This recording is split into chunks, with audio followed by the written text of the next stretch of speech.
To compare it to a feature film, there are a few key differences. First of all, let's say your goal is to be a sitcom writer. The first thing you do is you write a sample episode, or actually 2 or 3 is even better, for existing series that are already on the air. It is not generally a good idea to write a spec script for a sitcom that you've created, a pilot script or something like that, if you're trying to launch your career.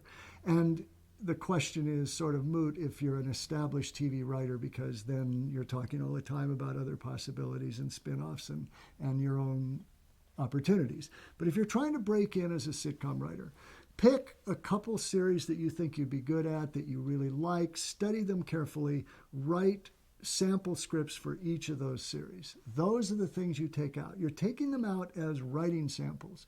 It's almost unheard of that one of those scripts would actually be made by the series. You're just showing to the people on numerous episodic series, look, I know how to take existing characters, create an episode that's consistent with the rules of a show, and it's funny. So then when they read your sample or your samples, if they believe all those things, if they conclude that you're a funny writer who would fit in, then you would be invited to come in and pitch ideas for episodes of that show. And then if they like one, usually at the end of the season of any TV show, there might be 1 or 2 episodes not written by the staff writers of the show. And that would be your opportunity to get a development deal, and you would get paid to write a script for an episode of that series.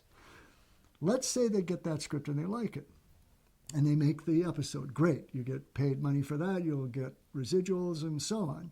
But if you've done that once or twice and they like it, now the next stage in your career, the next rung on the ladder, is you would get invited to join the show as a staff writer. Sometimes that middle step can be skipped. In other words, sometimes your samples would be so good, they would look at them and say, yes, we'd just like to hire you to be a part of the writing staff of the show.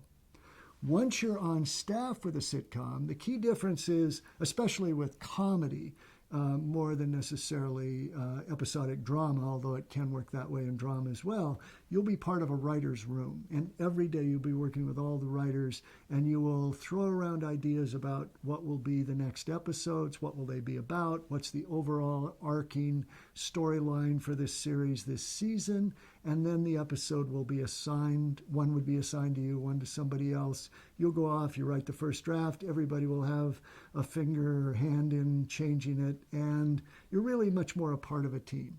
And you keep working that way until you get the next stage is you would become a producer of a show or that show. It's just an extra credit for the writers or a bigger credit.